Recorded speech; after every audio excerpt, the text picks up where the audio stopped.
inside the 2 times 12 gram Umarex cylinder with it sealed off. We're going to turn on the CO2 preheater and see what the internal temperature shows after it cycles a couple times. I'm estimating it will need to cycle at least twice. I'll have to keep waking this meter up as well because it keeps going out.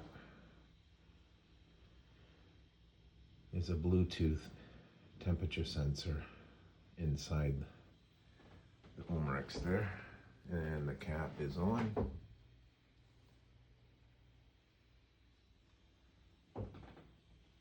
Right now temperature is 73 degrees inside there as we're preheating.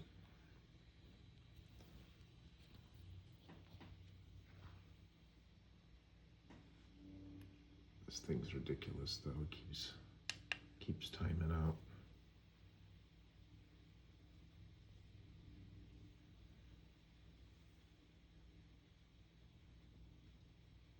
Yeah, it's getting hot.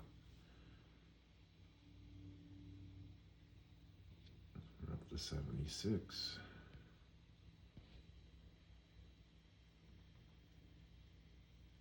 77.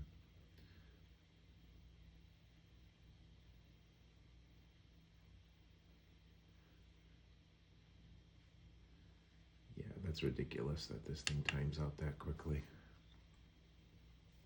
That's what you get when you buy cheap stuff. But hopefully this will give me an accurate idea of when it gets to 100 degrees inside the cylinder. The Umarex 12 gram, 2 times 12 gram cylinder. That's all I need to know here. How many cycles do I need to do to get the CO2 to 100 degrees? So far we're still in the first cycle. You can see the green 12 volt power on light, and you can see the heat active red LED. We're up to about 86 now. The thermal switch will kick off at 104 and open the circuit. That'll probably happen before our internal temperature gets to 100. At least that's what it's done in the past.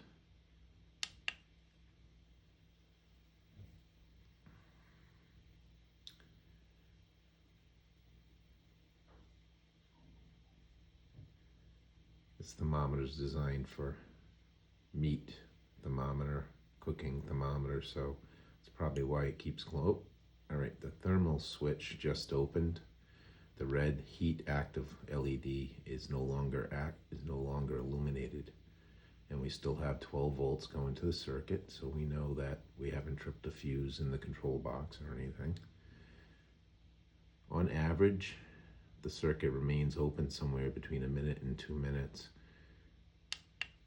before it turns back on. We're at 95 degrees internally to the Umarex cylinder, 96. It's probably just going to stabilize now, but it shouldn't climb too much more until the heating cycle activates again.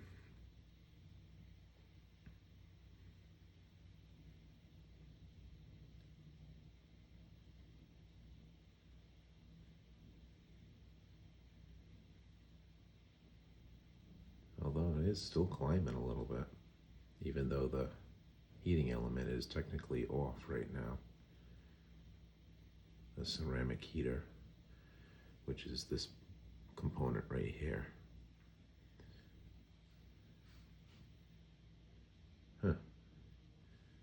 Yeah, the heat's still kind of balancing out. We're at 98 internally according to the temperature probe that I put inside the Umarex cylinder.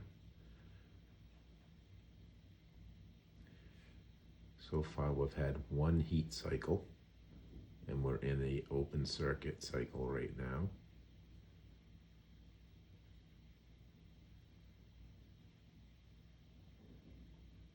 Waiting for the thermal, oh, there it is. Thermal switch just closed again. Now we're back into a heat cycle.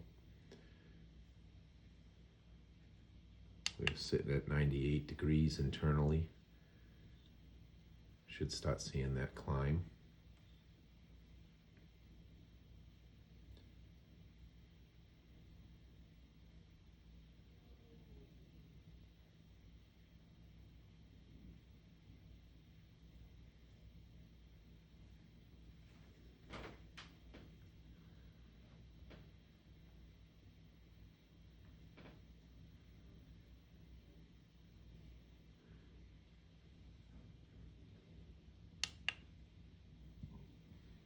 Okay, 99 degrees.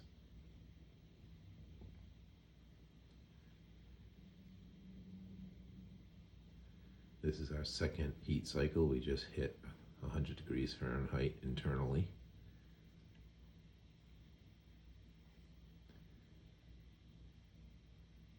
And the heating cycle has now opened. That's 2 complete heating cycles, and we're at 101 degrees internal temperature. Thermal switch has tripped open again. We're now at 101 degrees, 102 degrees Fahrenheit internal temperature. So that's 2 heat cycles so far.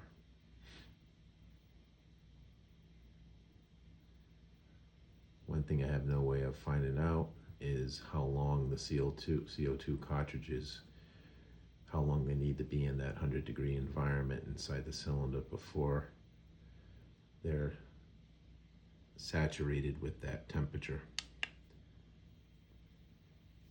And this would be prior to puncturing the CO2, of course. Once you puncture the CO2, now you're going to have some refrigerant properties taking place. It's going to cool off naturally. 103 degrees is what we're sitting at right now, internal to that Umarex 2 times 12 gram cylinder. 103 degrees. Heat cycle has kicked off, open again. We'll wait for it to kick on. It'll be a 3rd cycle. Let's see how hot it's going to get in there. I can put this, rest my phone over here, maybe.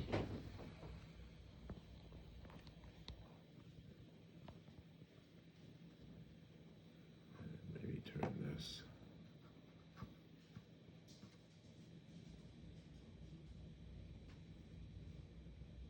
All right, now I don't have to hold it.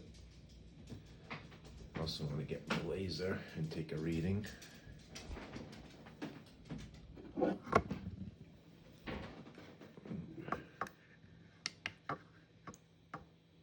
Alright, heat cycle just turned on. This is a 3rd cycle activating now. It's heating again. Internal temperature showing up as 102 degrees. I'm showing on the ceramic heater element, I'm showing a high of 138 degrees Fahrenheit. The outside of the cylinder, at the end where the cap is, the laser's telling me it's 95 degrees.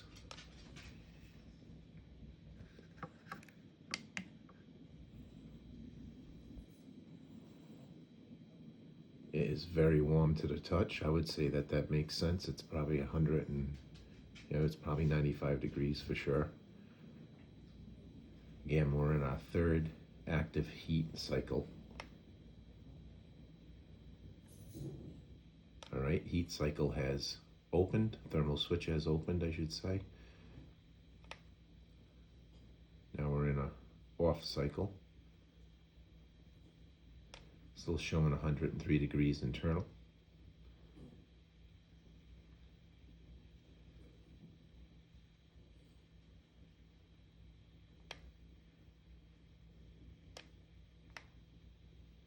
Ambient temperature here is at 72 degrees.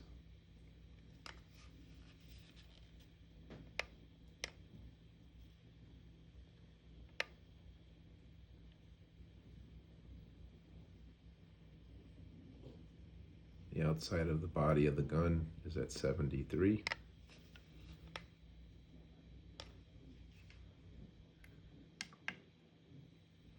105 degrees internal temperature.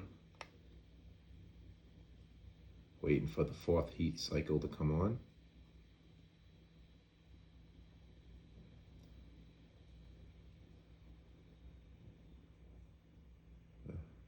The heating element is sitting at 100 degrees right now, and it's not receiving power.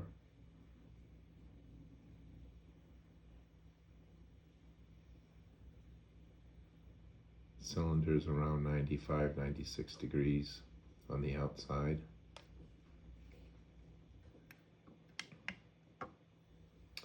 Still showing a reading of 104 degrees Fahrenheit internal to the cylinder as we're waiting for the fourth heating cycle to activate.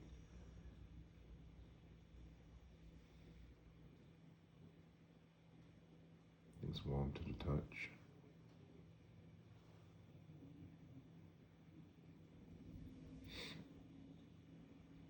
(103) now. It's dropping a little bit, the internal temperature.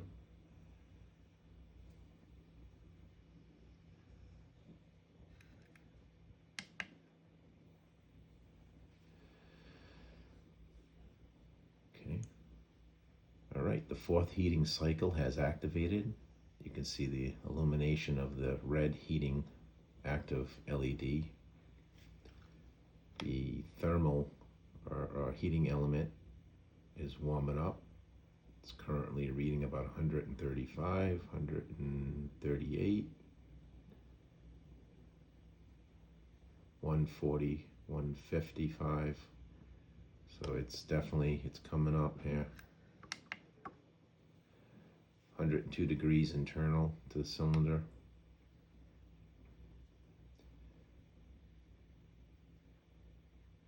Heating element now has spiked to 190. The outside of the cylinder, 2 times 12 gram cylinder, the outside, the heating cycle just opened up. We're no longer heating active. So the outside of the cylinder here is still about 95 on the outside and 104 internal. That's after 4 complete heating cycles. Doesn't look like this is going to get much over that, so that's good. So we're within our safety margin. I didn't want to be over 120 degrees Fahrenheit internally. The most I think I've seen is 106. Now it's up to 105 degrees internally. So it looks like this thermal switch is doing its job as far as opening the circuit at 104 degrees. Looks like it's working reliably, which is good. So that should keep it from overheating inside there. So I can safely say that after about 2 to 4 heating cycles, definitely 3 or 4 heating cycles, if we do that first before puncturing the CO2, we should have optimal pressure, because the CO2 would be punctured at an internal stabilized temperature of about 105 degrees, or at least 100 degrees, I would say. There's no way I can say what the actual CO2 liquid, what its temperature would be. There's no way I can determine that. But I can say that internal to the cylinder with this Bluetooth temperature sensor or probe, I'm able to detect that over the course of 2 to 4 complete heating cycles, we're looking at about 105 degrees, anywhere from 100 to 105 degrees. So that's definitely bringing up the pressure.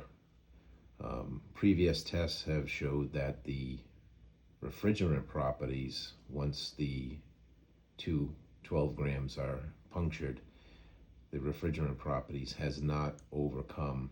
Okay, 5th heating cycle is kicking on now. The testing has yielded that the refrigerant properties did not overwhelm the heating circuit, meaning everything stayed warm all the way until the point where it comes into the back of the car stock and ultimately the back of the gun. then it would drop down to about 70 degrees. Everything stayed around 95 to 100 degrees external. So I think the safety margin is there. The thermal switch is doing its job, which is one, it's controlling the operation of the heating circuit and its cycles. It's also providing an overheating protection in addition to the ceramic heating element itself having its own internal impedance or overheat, overcurrent protection. All right, so I would say this is successful. It gives me more data that I didn't have before because I didn't have internal temperature data, at least nothing with the actual cap on here where it's enclosed system. Now I have that data. We're looking at probably a good consistent 100 to 105 degrees internal temperatures after a minimum of 2 cycles. The heater circuit, the preheater circuit cycling minimum 2 times. We now have cycled 5 times, I believe. I'm going to end this video to keep it from getting too much longer, but it looks good. More data. And that took about 16 minutes in total to do all those cycles. Cycling every 2 minutes.